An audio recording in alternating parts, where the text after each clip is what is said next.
कहानी की शुरुआत में रूही मंदिर जाने की तैयारी कर रही होती है, लेकिन उसकी दोस्त सुंदर उससे पूछती है कि वो अचानक कहाँ जा रही है। रूही उसे बताती है कि उसकी सास पूनम ने उसे मंदिर बुलाया है और उसके ससुराल में सब कुछ ठीक नहीं चल रहा है। सुंदर उससे कहती है कि वो उसके साथ उसके ससुराल वापस चले, क्योंकि रूही हमेशा अपने ससुराल की ही बातें करती रहती है। रूही अपने परिवार की पूजा में शामिल नहीं हो पाती और सुंदर को उसकी अनुपस्थिति में परिवार को संभालने के लिए कहती है। दूसरी ओर पूनम और उसकी सास अपनी योजना बना रही होती है। उनकी योजना है कि वो रूही की सास को परेशान करके उसे सच्चाई उगलने पर मजबूर करे कि उसने एक वीडियो कहाँ छिपाया है। कहानी में एक जटिलता तब आती है जब नाहर की याददाश्त खो चुकी होती है और पूनम के अनुसार वो अब तक रूही से तलाक लेना चाहता है।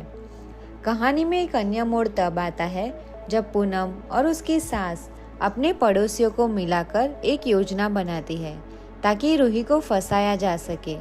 इस बीच रूही को शक होता है कि उसका पीछा किया जा रहा है और वो किसी अनजान खतरे का सामना कर रही है। पूजा के दौरान नाहर की दादी अपनी मन्नत पूरी होने के लिए विशेष पूजा रखती है। उन्हें लगता है कि पूजा के कलश में मिट्टी डालने का काम रूही को करना चाहिए, लेकिन वो वहाँ नहीं होती। इस बात से उनकी दादी और परेशान हो जाती है। वो कहती है कि रूही को अपने कर्तव्यों का पालन करना चाहिए था।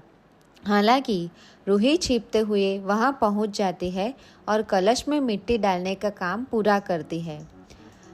पलक अपने वकील से बात करती है। उसे अपनी बेटी के मामले में सहायता की ज़रूरत होती है, क्योंकि उसकी बेटी पर गलत आरोप लगाए गए हैं।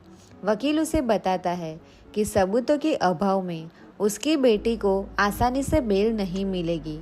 पलक को यकीन होता है कि सब कुछ पूनम और उसकी साजिश का नतीजा है, लेकिन वो पर्याप्त सबूत नहीं जुटा पाती। इसी बीच नाहर को एहसास होता है कि उसने रूही के साथ अन्याय किया है। वो रूही के प्रति अपनी भावनाओं को लेकर दुविधा में होता है, लेकिन अंत में उसे अपनी गलती का एहसास होता है। रूही, जो अब तक नाहर से तलाक नहीं चाहती है, ये सोचकर परेशान होती है कि क्या वो कभी अपने पति के साथ सामान्य जीवन जी पाएगी या नहीं। कहानी का अंत एक भावनात्मक मोड़ पर होता है, जहां रूही और नाहर एक दूसरे को माफ करने की ओर बढ़ते हैं।